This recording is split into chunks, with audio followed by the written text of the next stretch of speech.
Hi, in this video you will see the Prophecy Operations Hub Trend Analysis app. You'll see how the Analysis app allows for plotting data from a variety of data sources such as iFix, Simplicity, Historian, and Operations Hub Data Model. You'll also see the exciting capabilities available for users to interact. First, let's start off with navigation through the model hierarchy. As we select the finished water pump station, you can see the properties are set to plot based on the context of the finished water pump station. Users have the ability to interact with the trend based on their permissions set in the system.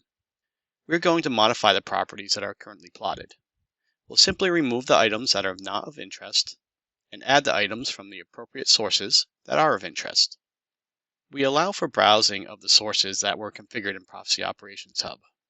We support filtering by auto word complete searches, as well as searching by the item name and/or description to enable users to search for sources in the most efficient manner.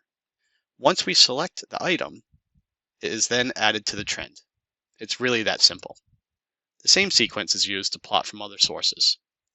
Let's go ahead and add two additional pens from other sources, being Simplicity and iFix.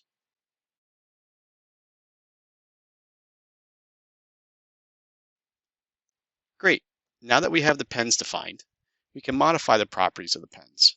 We can set the color, the line weight, and line style. Now you can see we've made some simple changes to the existing trend. Now let's look at some additional ways to interact with the trending. We can switch to historical mode, and here we have the ability to look at different time spans and sampling modes coming from the historian. We can change the number of samples to bring in more data for this duration. You also have the ability to add notes to the trend. These notes are stored in the Prophecy Historian archive. Here you can see an example of entering a comment or a note, which brings additional context to the plotted data. There's also the ability to place multiple sliders on the trend and compare the data at each point, and you even have the ability to see the difference between the two data points. This can save time by being able to determine how much product you've made over a specified duration, or simply identify the difference in the data without having to store a calculation in an archive or construct a detailed expression. We're going to look at one last feature. However, there are many other capabilities we have not touched on in this video, like exporting the data plotted to a CSV file, printing the trend, showing more detailed statistics, panning, zooming, etc. Lots of additional features not shown in this video.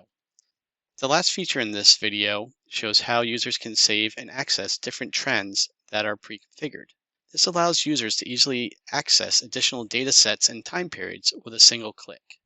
This capability is called Favorites. This concludes this short video.